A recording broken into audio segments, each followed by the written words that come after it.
네, 앞서 살펴보신 것처럼 물가가 다시 2%대로 올라갔습니다. 한국은행 금통위의 선택에 이에 따라서 초점이 좀 집중되고 있는 가운데 매크로 변수들 또 어떤 것들이 있는지 자세하게 알아보는 시간 준비를 했죠. 네, 오늘은 상상인증권의 신월투자전략팀장과 함께 통화정책 방향하고 투자 전략 한번 점검해 보죠. 어서 오십시오. 네, 어서 오세요. 안녕하세요.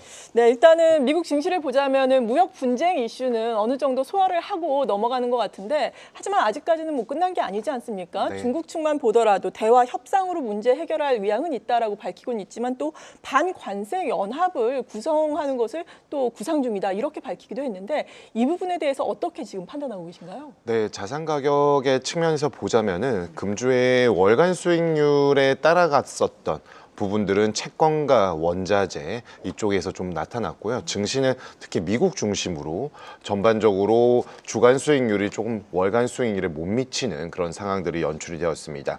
아무래도 관세를 필두로 한 무역 전쟁이 격화될 수 있다라는 예상에 힘이 실리는 상황에 있습니다.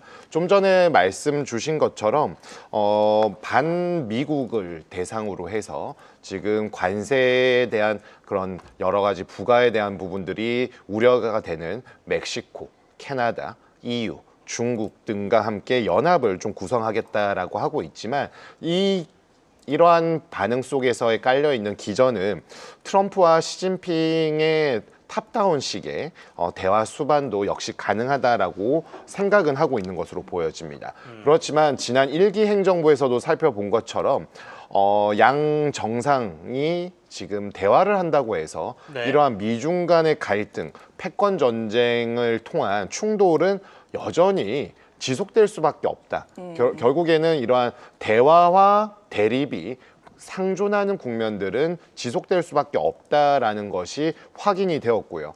특히나 이번 트럼프 2기 행정부에서는 그린란드나 파나마우나 이번에는 이제 가자지구 등 결국 영토에 대한 부분들까지 있기 때문에 미국 우선주의에서 강대국이나 뭐 신흥국, 약소국은 불문하고 있다라는 점은 여전히 이러한 이슈들은 향후에도 지속될 것으로 보여집니다. 다만 관세라는 정책을 진짜 실질적으로 쓸지 아니면 명분으로 활용할지는 국가별로 좀 차별적으로 나타날 수 있는 점 역시 고려가 필요하겠습니다.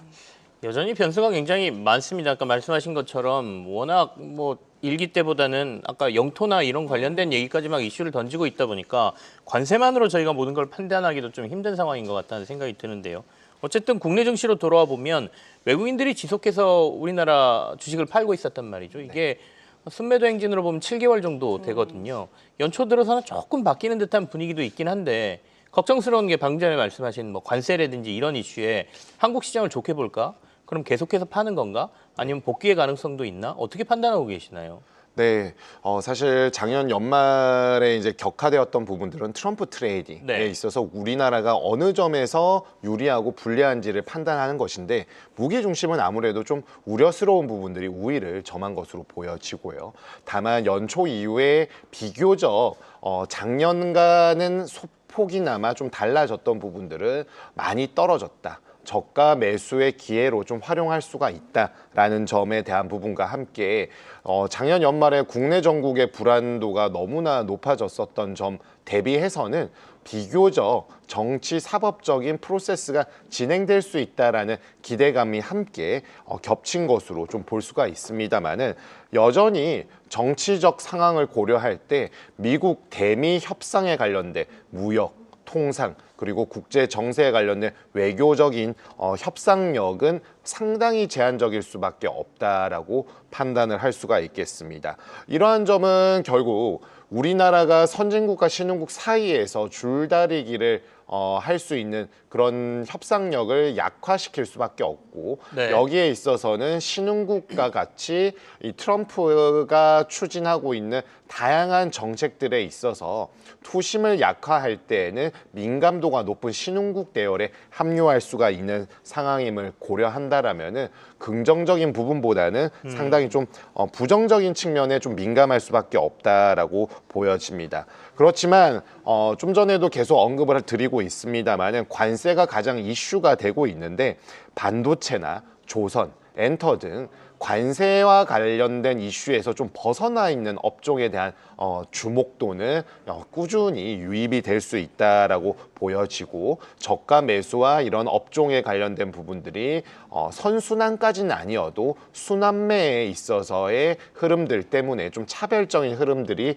시현될 가능성은 높다라고 보고 있습니다. 네, 이제 또 눈을 미국 쪽으로 돌려보겠습니다. 최근에 고용 지표가 또 발표가 되는 것들을 보면 약간 혼재되는 양상을 보이고 있는데 오늘 밤에도 또 비농업 고용이 발표되지 않습니까? 네. 전월 대비해서 약간 하락이 예상된다라고 들었는데 이 부분이 또 미국 연준의 스탠스에 미칠 영향은 어떨 것으로 분석을 하십니까? 네, 뭐 사실 연말 연시에 고용 지표의 정확성은 상당히 떨어집니다.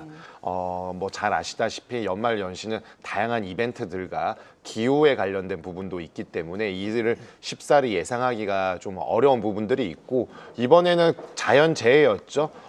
미국 캘리포니아의 그런 화재가 너무 심했기 때문에 이에 관련된 노이즈도 충분히 반영될 것으로 보여집니다. 어제 좀 중요한 지표들이 나왔었는데요. 매주 목요일 밤에 나오는 실업수당 청구 신규 건이 21.9만 명으로 예상치를 소폭 상회를 했고요. 네. 이 예상치를 상회한 것보다 좀 더 중요한 부분은 지난주 대비해서 1.1만 명이 증가했다라는 점입니다. 그리고 4주 이동평균 실업수당 청구 건수도 21.67만 명으로 꾸준히 올라가고 있다는 점은 이 실업수당을 청구하겠다라는 사람들이 점점 높아지고 있다라는 점이기 때문에 고용시장, 그동안의 과열 양상의 고용시장이 서서히 좀 톤 다운이 되고 있는 점에서는 비교적 연준의 중립적인 통화정책으로 전환하는 데 있어서는 비교적 긍정적인 재료라고 볼 수가 있겠습니다. 다만 이제 한 단위를 생산할 때 필요한 비용을 나타내는 분기별 고용 관련된 지표가 있는데 어제 발표가 되었고요.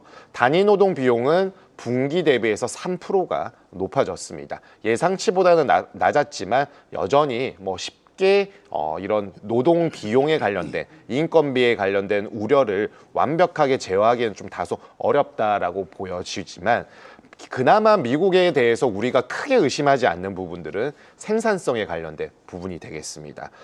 팬데믹 국면은 워낙 등락이 심했기 때문에 네. 이때를 제외한다라면은 14년 만에 가장 높은 수준인 2.3%가 올라왔습니다. 1년간. 이러한 부분들은 미국에서 인건비는 어느 나라든 대부분 올라가기 마련인데요. 네. 생산성이 담보되느냐 안 되느냐의 문제로 기결이 될 수밖에 없습니다. 미국은 비용을 넣지만 생산성이 타국 대비해서는 상당히 견조하게 잘 나오고 있는 점이 미국 경기 침체에 관련된 부분들과는 전혀 거리가 먼 상황임을 보여주고 있는 상황에 있고 이제 통화 정책에 대한 부분들은 노동시장이 안정적으로 흘러가게 되고 과열 국면에서 서서히 벗어날 수 있는 조짐을 나타낸다라면은 이제 연준의 통화 정책은 다소 쉬어가겠지만 네. 상반기와 하반기에 추가 금리 인하는 가능할 것으로 보여집니다.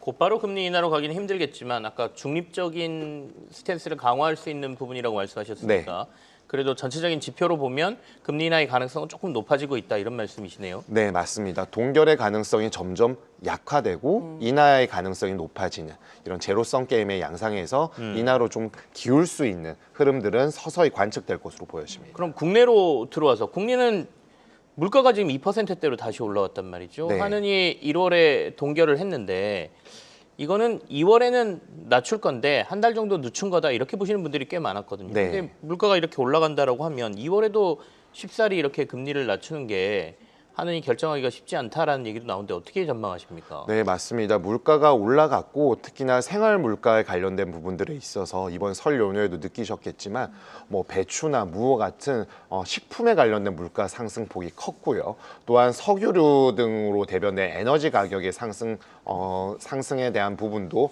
조금 올라온 측면들이 있습니다. 네. 결국에는 환율과 유가 상승으로 전체 물가는 2%대 재진입을 했고요. 근원 물가마저도 6개월 만에 2%대 진입한 상황에 있기 때문에 물가에 대해서 연준 인사들이 이른 물가에 대한 승리 선언은 이르다라고 한 것처럼 한국 역시나 마찬가지이고 이러한 점에 근거했을 때 금통위의 스탠스가 생각보다 빠르지 않을 수 있는 점을 지지하는 대목이긴 합니다. 세부적으로 살펴보게 되면은 물가에서 상품이 2.2%, 서비스가 2.3이 올랐는데요. 특히나 가장 비중을 높게 차지하는 공업 제품이 2.2 올랐습니다. 그리고 그 다음으로 비중을 차지하는 것이 개인 서비스 물가인데요. 일반적으로 경제 주체들이 서비스에 관련된 지출을 하는 물가로 보시면 되는데 3.2%로 2.8%에서 빠르게 올라오는 모습들이 있기 때문에 물가 반등을 견인했습니다. 최근에 한국은행 총재님이 국회에 이제 출석하면서 여러 발언들을 내놓았는데요. 지금은 사실 물가에 대한 부분도 다시 한번 긴장감이 고조되고 있지만 물가, 환율, 가계 부채, 부동산보다는 네. 경기에 보다 좀 초점이 실려 있는 것으로 확인을 했습니다. 특히나 잠재 성장률을 하회하고 있기 때문에 금리 인하 국면에 있는 것은 맞다. 다만 금리 인하와 함께 국회에서 행정부와 의회에서 할 수 있는 추경을 통해서 재정정책과 통화정책이 같이 정책 공조를 통해야만 잠재 성장률을 하회하는 국내 성장에 대한 부분들을 좀 더 올릴 수 있는 점을 강조한 것은 통화정책에 대한 부담감이 점점 고조되고 있음을 직간접적으로 보여주는 대목이라고 볼 수가 있겠습니다. 네, 마지막으로 이런 시점에서 어떤 투자 전략을 제시를 해주시겠습니까? 네, 뭐 관세에 관련된 부분들은 워낙에 예측하기 어렵기 때문에 일방향, 양방향이 아니라 다방면으로 영향을 미치는 것들을 좀 고려해야 될 것으로 보여지고요. 네. 지난 1기 행정부에서 마찬가지이겠지만 미국 우선주의에 대한 목표 달성에 대한 의지는 더 높아졌습니다. 그렇기 때문에 변동성은 좀 더 높아질 수밖에 없다라고 보여지고요. 네. 변동성 장세에서 어떤 추세적인 흐름을 예측하기는 상당히 어렵겠죠. 그렇다면은 정책을 이런 관세 수단을 통해서 정책을 달성하는 데 있어서 레버리지 활용도에 대한 부분들은 변동성으로 나타나기 때문에 아까도 말씀드린 것처럼 이러한 이슈에서 조금 벗어날 수 있는 재료들 아니면 이러한 이슈들의 예측도를 높일 수 있다라면은 트레이딩 관점에서는 유효하게 대응이 좀 필요한 국면으로 판단하고 있습니다. 네, 지금까지 상상인증권의 신월 투자전략 팀장과 함께했습니다. 고맙습니다. 출발 증시 잠시 후에 이어집니다. 계속해서 다양한 경제 이슈를 알고 싶다면 구독과 좋아요, 알림 설정 부탁드립니다. AI 캐스터 권미정이었습니다.